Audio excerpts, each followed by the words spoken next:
नमस्कार दोस्तों।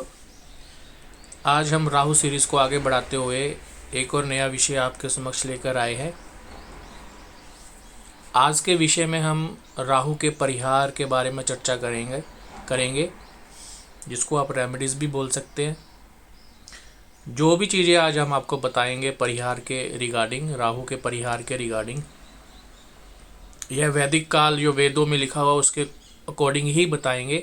इसमें कुछ बातें आपको पुरानी ज़माने की बातें भी मिल सकती है, लेकिन देश काल परिस्थिति के अकॉर्डिंगली आपने उसको कैसे यूज़ करना है वो आपके ऊपर निर्भर करेगा। लेकिन हम जो वेदों के अकॉर्डिंग में क्या लिखा है, वेदों में क्या लिखा है, क्या परिहार लिखे गए हैं, उसके बारे में आपको बताने का प्रयास करेंगे। अगर हो सका कुछ मंत्र भी आपको देंगे, बताने का प्रयास करेंगे, मंत्र भी, और डिस्क्रिप्शन बॉक्स में भी उसको हम मेंशन करेंगे। तो आज का वीडियो बहुत अच्छा रहने वाला है, तो मैं चाहूँगा इसको कृपया आप ध्यान से सुने और पेन और पेपर हमेशा अवश्य आप जब भी हमारे इस चैनल पर आए, विज़िट करें और वीडियो को सुने तो अवश्य अपने पास पेंसिल और नोटबुक हमेशा रखें।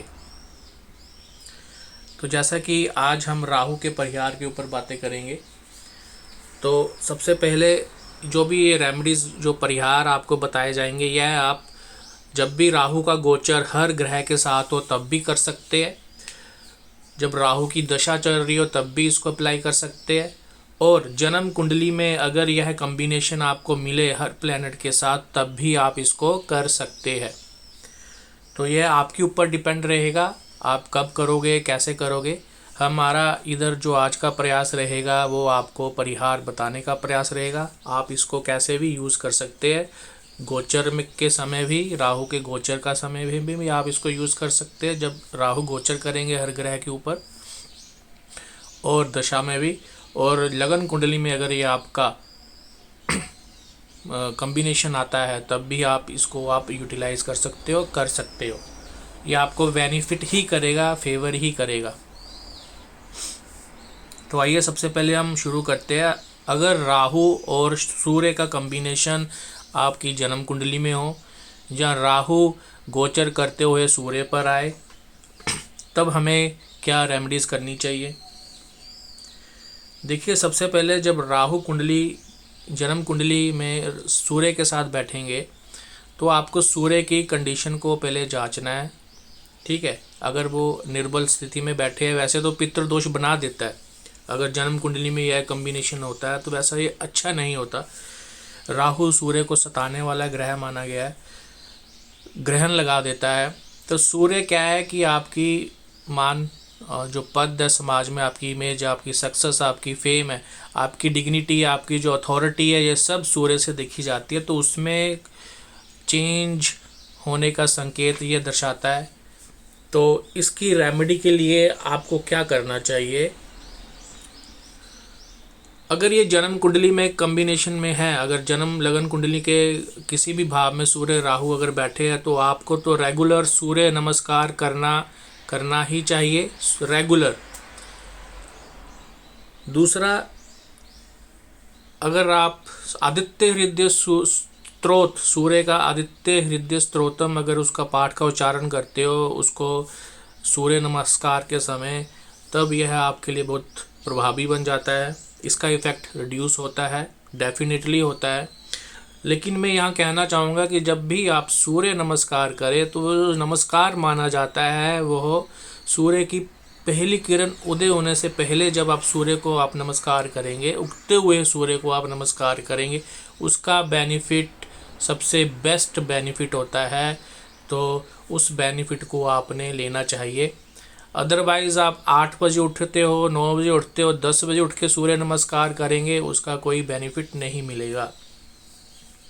तो सबसे पहले जो परिहार है, जिसकी कुंडली में, जन्म कुंडली में सूर्य राहु का कॉम्बिनेशन हो, उसको सूर्य नमस्कार अवश्य करना चाहिए। और चाहे ये गोचर में भी सूर्य के ऊपर आए तो सूर्य को स्ट्रॉन्ग करना है। दूसरा, इसका परिहार क्या हो सकता है। जब सूर्य और राहु का कॉम्बिनेशन आपको मिले, आप 7 चांदी के नाग बनाकर उसको कच्चे दूध से स्नान कराए 11 दिन लगातार, कंटिन्यूसली 11 दिन 7 चांदी के नाग को ले, जहाँ आपको मिल जाएंगे मार्केट से, उसको लेकर आइए, घर में उसकी पूजा करिए, कच्चे दूध से उसका स्नान करवाइए फॉर रेगुलर 11 डेज। तब भी जब भी गोचर करते हुए राहु सूर्य के ऊपर आएंगे तो आपको इसमें राहत मिलेगी।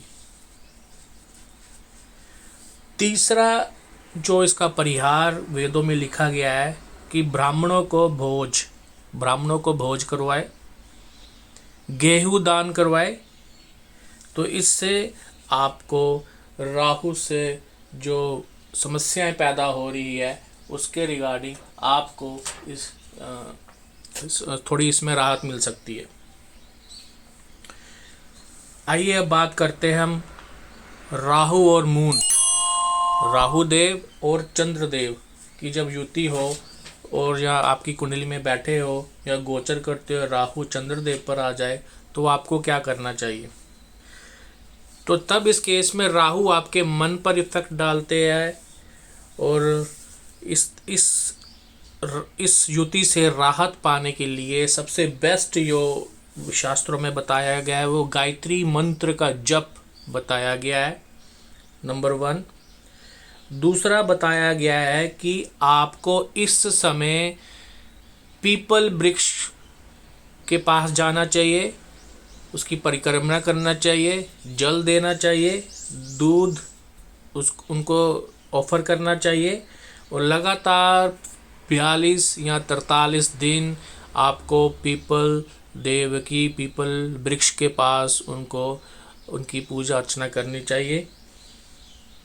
इसके साथ प्रत्येक पूर्णिमा को चंद्र दर्शन करिए। चंद्रमा पूर्णिमा के दिन, पूर्णिमा के रात को चंद्रमा के प्रकाश को देखे, चंद्रमा के प्रकाश के नीचे बैठे कम से कम आधा घंटा जितना पॉसिबल हो सके। तो ऐसे आप इसकी रेमेडीज़ कर सकते हैं, जैसे कि गायत्री मंत्र का जप, पीपल वृक्ष की पूजा और पूर्णिमा दर्शन। इसके अलावा अब हम चलते हैं मंगल ग्रह। अगर राहु और मंगल अगर बैठे होंगे तो उस केस में हमें क्या करना चाहिए। तो उस केस में जो परिहार बताए गए हैं, आप पीपल ट्री की प्लांटिंग कर सकते हैं और मंगल भूमि को रिप्रेजेंट कर सकता है। अगर आप अफोर्ड कर सकते हो तो पीस ऑफ लैंड शास्त्रों में बताया गया उसको आप दान दे सकते हो या किसी को चैरिटी कर सकते हो अगर आप अफोर्ड कर सके। लेकिन जो पीस ऑफ लैंड आपने जो चैरिटी देनी है उसमें आम का वृक्ष होना चाहिए एक, मतलब बिना आम के वृक्ष वाला लैंड को आपने चैरिटी नहीं करना है। शास्त्रों में लिखा है आपको वो वाली लैंड आपने किसी को चैरिटी करनी है, किसी को देनी है जिसमें आम का वृक्ष लगा हो।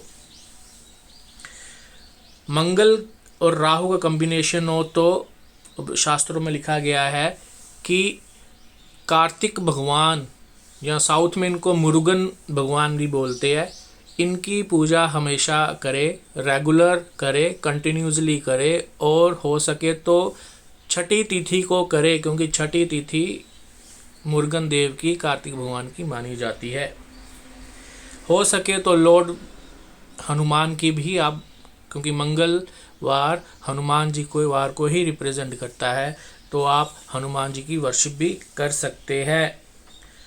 तो यह जो परिहार था ये मंगल ग्रह के रिलेटेड था।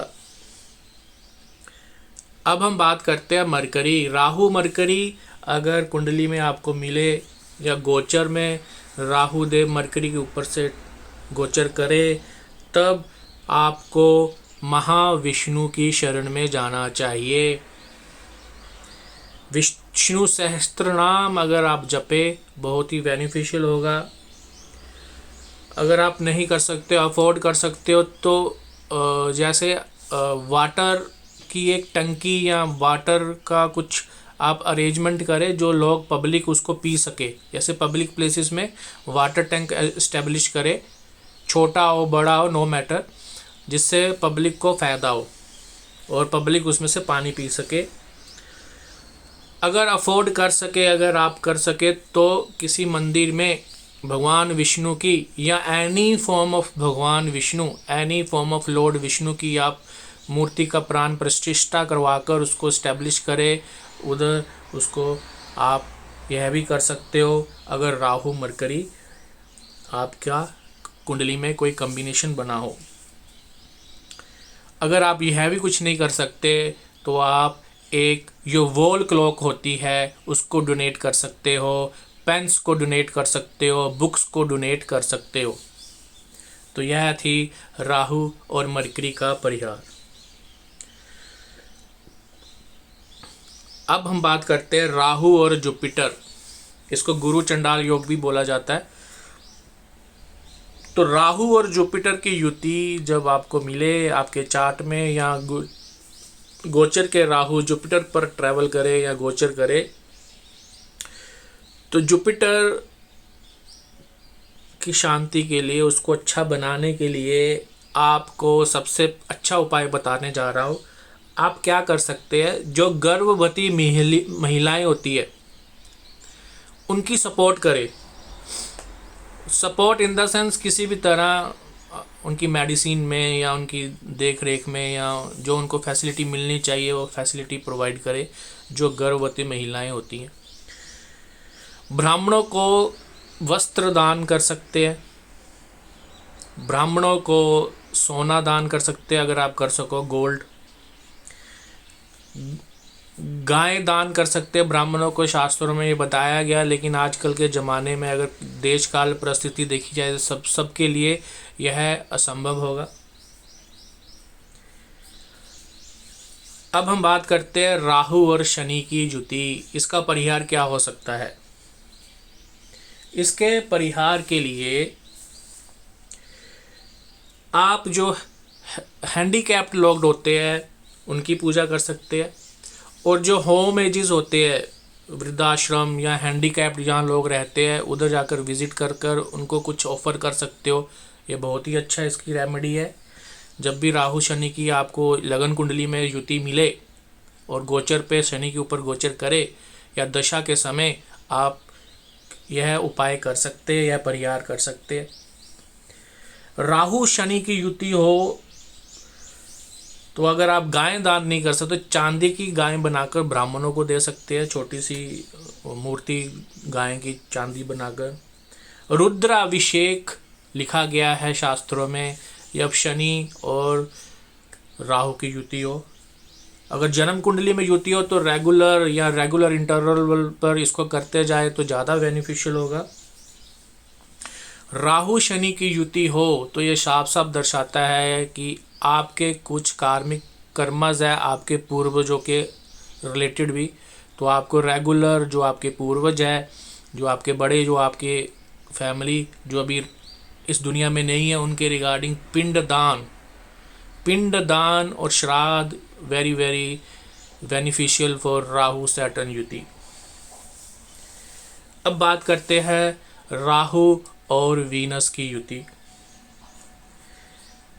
राहु और वीनस की युति जब बने कुंडली में या दशा में या गोचर में, तो आप जो लोग अपनी कन्याओं का विवाह नहीं कर पाते, आपको उनकी सहायता करनी चाहिए।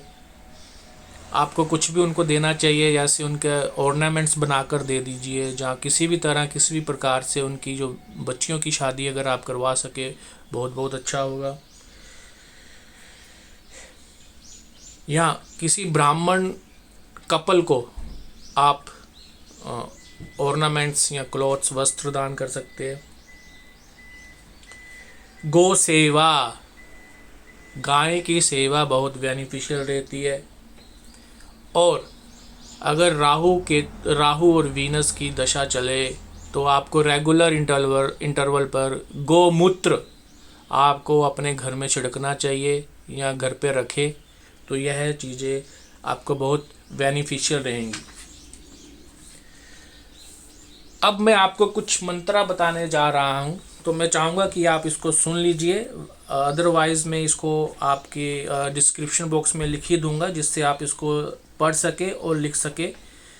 जैसे कि मैंने बताया कि जब भी राहु की दशा चले, अपनी फर्स्ट वीडियो में बताया था कि लॉर्ड शिवा की अर्चना करना बहुत ही उपयोगी रहता है इस काल में। काल भैरव की, बटुक भैरव की और दुर्गा माता की आराधना भी बहुत ही इम्पोर्टेंट रहती है इस काल में, इस पीरियड में।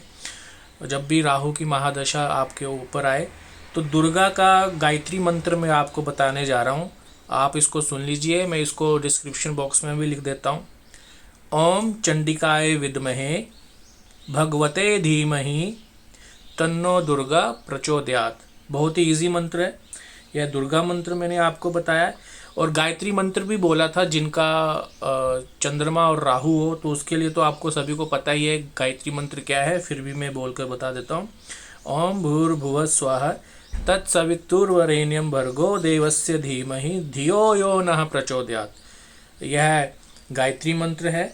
तो गायत्री मंत्र तो आप सभी को पता ही होगा। इसके अलावा मैं आपको सूर्य मंत्र भी बता देता हूँ। सूर्य को जल चढ़ाने के लिए कौन सा मंत्र आपको बोलना चाहिए, इसके लिए यह मंत्र है। अगर आप सूर्य नमस्कार करते हो, ओम एहि सूर्य सहस्त्रांशो तेजो राखे जगदपते अनुकंपे मा देव गृहणाद्रे नमस्तुते। तो आपको यह सूर्य मंत्र बताया है। तो इसके अलावा आपको मैं एक वैदिक मंत्र और बताना चाहूँगा जिसकी आप कर सकते हो राहु काल में। तो यह मंत्र होगा गौरी माता का। आप इसको भी आप जप सकते हो जैसे राहु काल में। ओम सुभाग्याय च विद्महे कामाल्लाय धीमहि तन्नो गौरी प्रचोदयात्। तो तारा माता का भी मैं आपको बता देता हूँ। ओम ताराय च विद्महे महोग्राय च धीमहि तन्नो देवी प्रचोदयात्। तो और इसके साथ मंगल ग्रह के लिए, हनुमान के लिए मैं आपको एक मंत्र बता देता हूँ। ओम अंजनीजाय विद्महे वायुपुत्राय धीमहि तन्नो हनुमान प्रचोदयात्। तो ये हनुमान के लिए हो गया। इसके अलावा आप माता दुर्गा का मैं एक और आपको मंत्र बताने जा रहा हूँ। यह भी एक उपयोगी मंत्र है। इसको आप जब भी राहु काल चले तो इसको आपको जपना चाहिए, बहुत ही उपयोगी रहता है। ओम कात्यायने च विद्महे कन्या कुमाराय धीमहि तन्नो दुर्गा प्रचोदयात्। तो इस तरह से भी आप माता दुर्गा को आप अर्चना कर सकते हो। मंगल देव के लिए एक और मंत्र बता देता हूँ, वैदिक मंत्र। ओम अंगारकाय विद्महे शक्ति हस्ते धीमहि तन्नो भौमः प्रचोदयात्। तो इससे भी आप कर सकते हो। सूर्य देव के लिए एक और मंत्र बता देता हूँ। ओम भास्कराय विद्महे महातेजाय धीमहि तन्नः सूर्यः प्रचोदयात्। तो आप इसको भी आप जप सकते हो। गायत्री मंत्र के लिए एक और वैदिक मंत्र मैं आपको बता देता हूँ। ओम देव्ये ब्राह्मणे विद्महे महाशक्ति च धीमहि तन्नो देवी प्रचोदयात्। चंद्रदेव राहु चंद्र की युति हो तो चंद्रदेव के लिए चंद्र गायत्री मंत्र आपको बता रहा हूँ। ओम क्षीरपुत्राय विद्महे अमृत तत्वाय धीमहि तन्नः चंद्र प्रचोदयात्। तो आप इसको भी आप जप सकते हो। तो इस प्रकार से यह मंत्र मैंने आपको बताए है। अगर आपकी इच्छा हो तो इसको आप रेगुलर चैंट कर सकते हो। तो राहु काल के लिए आज की ये वीडियो यहाँ पे समाप्त करते हैं, जो राहु के परिहार आपको बताए। तो आशा करता हूँ यह वीडियो आपको अच्छा लगा हो। तो मंत्र मैं थोड़े से आपको डिस्क्रिप्शन बॉक्स में लिख दूँगा। और अगर आपको यह वीडियो अच्छा लगा हो तो शेयर, सब्सक्राइब और लाइक अवश्य करें। धन्यवाद।